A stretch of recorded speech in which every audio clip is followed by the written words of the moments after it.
Welcome to the GAF1 Power Rankings, looking at the driver power rankings after every week's Grand Prix. 10 drivers will make these power ranking lists. They're not standings. They're just an effort to look at who's trending based on the most recent Grand Prix. Come with me as I run through this week's power rankings. Welcome back to my channel. I am Greg Allen. This is Greg Allen F1. Hope this video finds you having had a good week off. No Grand Prix the last weekend. But it's time to look at the power rankings as we slide into the Nürburgring in Germany. Lots of cool stories. Mick Schumacher will make his Formula One practice debut coming up. Lots of exciting things starting on Friday. But first we got to get through my power rankings before we get there. So let's start off with taking a look at some drivers who have fallen out of my top 10 and drivers who are kind of just knocking on the door trying to sneak their way into the top 10. Starting off, first driver to fall off, Lance Stroll. Not having a good couple of weeks, a couple of DNFs and some issues in that Racing Point car. So Lance Stroll not going to quite crack that top 10 for me. I had him up there. I've had him almost as far as 5th, but things are kind of going the wrong way for him at Racing Point right now. So he's got to start turning that around. And for the first time in my power rankings, I have him outside of the top 10. Carlos Sainz Jr., also a McLaren driver, who's having some issues as of late. He's having some issues finishing races. He's been getting caught up in some stuff and having some mechanical failures, and McLaren in general has kind of fallen off of their really good start to the season. So I'd like to see Carlos turn things around here, but the last couple weeks have not been great. He had one solid finish in there, but they've been anchored by some bad finishes, and he's had a couple bad finishes in a row. And Kvyat has a pretty good week for AlphaTauri, outruns Pierre Gasly for a rare time this season. I thought he looked really good in Russia, so I have him kind of knocking on the door, much like I had Kimi Räikkönen in my last power rankings. Don't actually expect him to crack the top 10, but this is my way of kind of giving him a nod of, hey, you had a pretty good race, and that's kind of, unfortunately for him, a bit of a rarity. I think he's the odd man out in the whole Red Bull organization, but I do want to give him a nod that he had a pretty good Russia. So let's start with number 10. Coming in at number 10, Alex Albon. I have him slipping down my power rankings a little bit. He gets the great podium a couple weeks ago. Things look like they're starting to turn around, and he follows that up with a 10th place finish at the Russian Grand Prix. And that happens during a Grand Prix where Max Verstappen looks pretty good again. And so we're once again sitting here at the Red Bull organization, taking a look at these two drivers and saying, why is Max all the way up here and Alex is all the way back down in 10th? Kind of a missed opportunity as far as I'm concerned, and that does give me concern for Alex Albon again. And I did a whole video on whether or not there's a paradox where when one driver does well, the other doesn't. I don't believe that there is one, but I do believe that the more results we get where Alex Albon is finishing barely in the points where his teammate is up top, there's going to be more questions about whether or not Alex Albon is the right man in that number 2 seat, and that's not good for him or Red Bull. So I have him at 10th. Coming in 9th place for me is Esteban Ocon, and Esteban Ocon for me is an interesting driver. I think his results are getting better and better. He's starting to finish in the points more regularly and kind of finishing up in those points a little bit better since the beginning of this season. But there is definitely a stark difference between him and his teammate, Daniel Ricciardo. I've seen some other videos around YouTube asking if this season is kind of exposing Ocon to maybe not being the driver a lot of us thought he was. And I'm not really ready to get there yet. I think he's improving. But what I think is very interesting is that Daniel Ricciardo's definitely been the stronger of the two drivers. And what I'm really worried about for Esteban Ocon is having a teammate like Fernando Alonso next year who's going to completely dominate the attention at a team like Renault. Alonso wouldn't be coming back unless he was going to be the clear number 1. And I don't know if that's going to help Esteban Ocon. He's had some of the advantage of having a Daniel Ricciardo who's a lame duck driver waiting to come to McLaren next year. But even with that, Ricciardo has had a much more positive experience in that Renault this year. So I have him at 9th. He cracks my top 10 finally. I think he's been having more and more solid, quietly getting better every week. Silent performances is what I was going to say there. But I am a little worried for him. I'd like to see him kind of be pressing towards that 4th, 5th, and maybe even a podium by the end of the year. And I think that's going to be important for him to establish himself before Fernando Alonso comes into his team. Because once he comes there, we saw what happened at McLaren. Fernando Alonso has a way of dominating the team. So I think for Ocon, the second half of the season is going to be really important for him to establish himself in that racing team. Coming in at number 8 for me, my McLaren guy, Lando Norris. I hate to say it, but he is definitely dropping down the standings a little bit for me this week. His hot start has definitely cooled off. McLaren's good start has definitely cooled off. They are starting to be at risk of falling behind Racing Point and Renault in that midfield, and maybe even AlphaTauri, who have upped their performances. A couple bad Grand Prix now are starting to string themselves together for McLaren.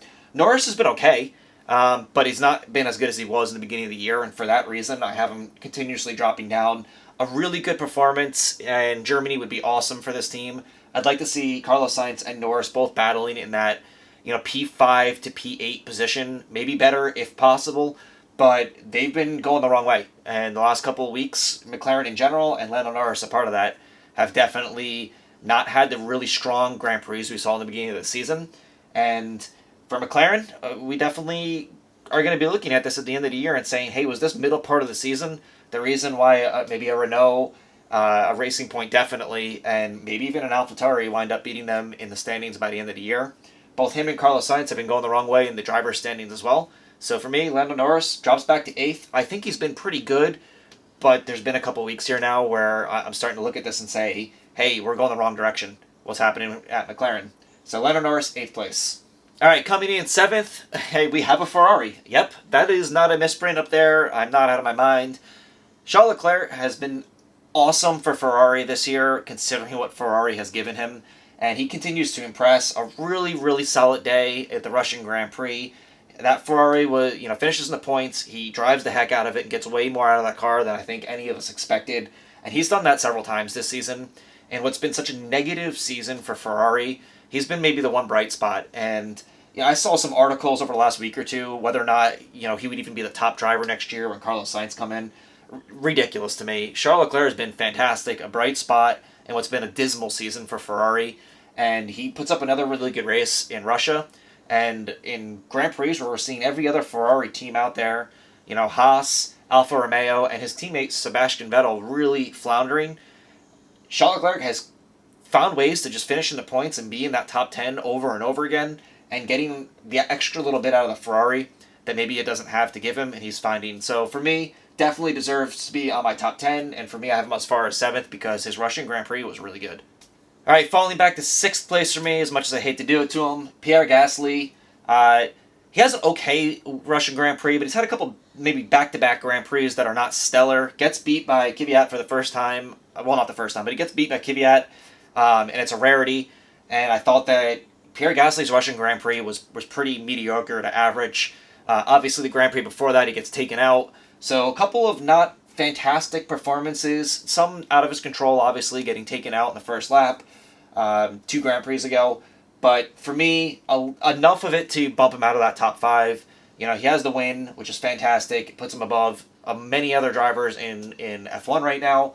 I think the future is bright for Pierre Gasly still, and I think he's going to take that AlphaTauri team and be that number 1 driver for a while. That's at least what it looks like. But a couple bad Grand Prix in a row, or at least average ones. I'm not really thrilled with what I saw out of Pierre Gasly in Russia, and I'd like to see him. I feel like he really should be, around P7 through P9 pretty much every race at worst. Was surprising us a few times, maybe being a little bit ahead of that every couple weeks. But we didn't get that out of Pierre Gasly in Russia, and obviously he didn't get a chance to race in the Tuscan Grand Prix because he gets taken out. So, 6th place, not terrible, but maybe heading the wrong way. All right, 5th place for me, absolutely deserving of it, Checo. So Sergio Perez, with everything that's going on, pretty much getting pushed out of a seat that he is a large reason why that seat even exists today at Racing Point, and he's going to lose his ride. We don't know what his future is. Hopefully it's still in Formula One, and with everything surrounding that, he's becoming better every single week and taking over being the dominant driver at Racing Point, where 3 or 4 Grand Prix ago, I would have argued Lance Stroll has by far been more impressive, and that's not been the case. He missed 2 Grand Prix, and he's still pushing into that top 10 points. He's just sitting on the outside of it right now. He's been super impressive, has a fantastic Russian Grand Prix, and I really wouldn't be surprised if Checo finds himself on the podium before the end of the season, making a really strong case for him having a ride in F1 next year. I really hope he gets it. I'll do a video on that coming up. It's one of my video ideas of why I think Checo should have a ride and where I think he should end up and why it's super beneficial. I've actually done a video about that with Haas, and that's kind of where I'm going with it. But it's not just Haas where I think Perez would be fantastic. But Checo, his Russian Grand Prix, really, really good.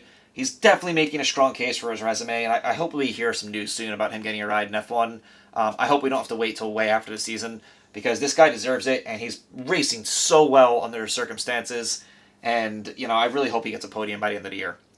All right, 4th place on my power rankings, Daniel Ricciardo. He has been so good this year, so much fun to watch, and I've said it a million times on this channel, I feel like at this point. He's going to get a podium for Renault this year. We're going to watch the dueling tattoos happen, and I'm looking forward to it. It's just a matter of when for me at this point. He's up in that conversation every single race, qualifying out of his mind, making Verstappen even sweat sometimes for that P2, P3 qualifying. He's looked so good with Renault, and to the point where we're all asking the question of whether or not moving away from Renault is the best move for Daniel Ricciardo.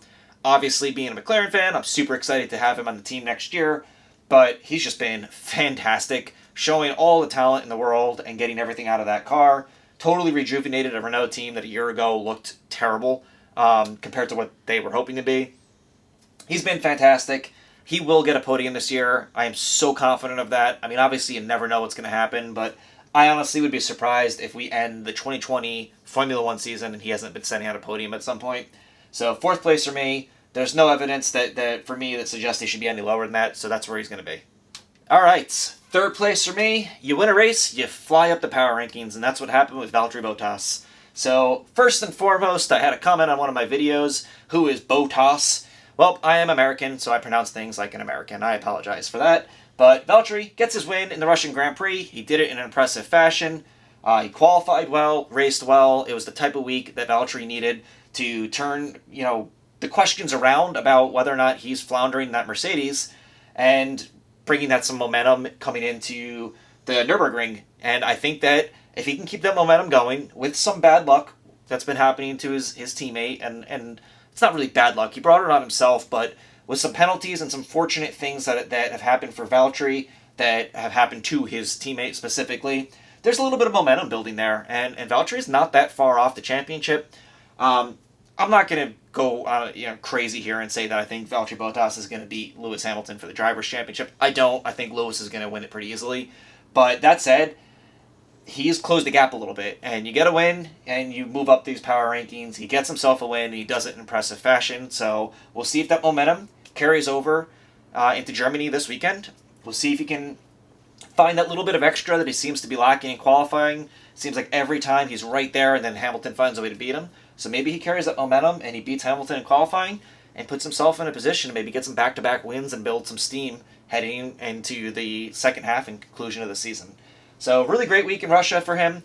And 3rd place, that's where he is for now. Obviously, if he has a bad weekend, we'll drop him back down because compared to his teammate up until last Grand Prix, he had been kind of floundering a little bit, but he answered some questions in Russia. All right, coming in number 2 on my charts, once again, Max Verstappen, 2nd place. There's just no evidence or reason not to have Max at number 2 right now. He constantly shows how good of a driver he is, has a big rebound in Russia after a couple of bad DNFs in the 2 Grand Prix before it, mostly out of his hands, getting taken out from some power failures and having a mechanical failure in his car. Comes back, has a really strong Russian Grand Prix, looked like Max Verstappen, Red Bull looked like Red Bull there, and I have no reason to think that he won't continue that momentum. I fully suspect Verstappen will at least find a way to get one more win this season, and, he's just looking like Max. So what else can you really say about it except that, with the car equipment he has and the talent he has, he's the number 2 driver in Formula One right now. And I think that's not going to change for the rest of the season. I hope for F1's sake and for all of us, all of our sakes, that he can get another win and maybe put a little more pressure on those 2 Mercedes. He's always talking on the radio about how happy he was to split the 2 Mercedes like he did in Russia. So we'll see if he can continue doing that, and that's exactly what he does in my power rankings this week. So once again, no surprise, coming in at number 1, Lewis Hamilton. Maybe a little bit of some turmoil this last 2 weeks. So Lewis, very critical of the penalties that he received in Russia, saying that it's F1 out to get him, and some statements he immediately regretted and retracted following that Grand Prix. And maybe there's some validity to him. It's something that he's saying that he's done in many other Grand Prix and never got penalized for. But at the end of the day, he broke the rules and he did get a penalty for it. So I don't have an issue with it. Obviously, as a fan, it made the Grand Prix a little bit more fun to watch without Lewis, qualifying first and just escaping and flying ahead of everyone and being 30 minutes, I exaggerate, but you know what I mean, way ahead of everyone. That said, I don't think it changes anything on my power rankings. I don't think it's going to change the outcome of the season. If anything, I think it's going to light a fire under Lewis Hamilton to be that much more dominant and dig that much deeper. Bad luck can happen, and sometimes these type of things have a way of snowballing and building on each other. And so he's going to be looking to come into Germany, qualify first, and dominate that race and win it and put that behind him. Because if he has some bad luck in Germany, it might start building. Those type of things, especially in racing, have a way of building on top of each other, getting in a driver's head, and then maybe some mistakes happen. So he's leading the points right now. He's got all the pressure of breaking Schumacher's record. He's knocking on the door right now. He's getting asked questions about it every interview. So maybe some of that affects him a little bit, but if I'm honest, I don't think it will. That's why he's number one on my power ranking still. Even after the penalty, he comes back in podiums in Russia. And I mean, honestly, would anyone be surprised if he qualifies first, finishes first in every practice, and dominates the race? Probably not. I fully suspect that's what he's going to be aiming for this weekend. No reason to believe he won't get that done. Lewis Hamilton's still number one. If you came across my video and you like it, please consider subscribing to my channel and giving me a like. I definitely appreciate it. I put out Formula One videos a couple times a week. This week was a fun week for me because we had the NHL draft here in the US, so I've been a little distracted the last couple days. So getting to turn back to Formula One, I always feel so empty when there's no Grand Prix. I think a lot of us may have gotten spoiled in the beginning of the season, having back-to-back Grand Prix every single weekend. And now that we're back to a little bit more normal of a schedule, those off weeks feel like an eternity. And sometimes for a couple days, Formula One gets off my radar, especially when something like the NHL draft's going on. It was really fun to start looking at this again today, and I will be getting more videos out in the next couple days. As always, thank you so much for watching, and I'll see you in the next video.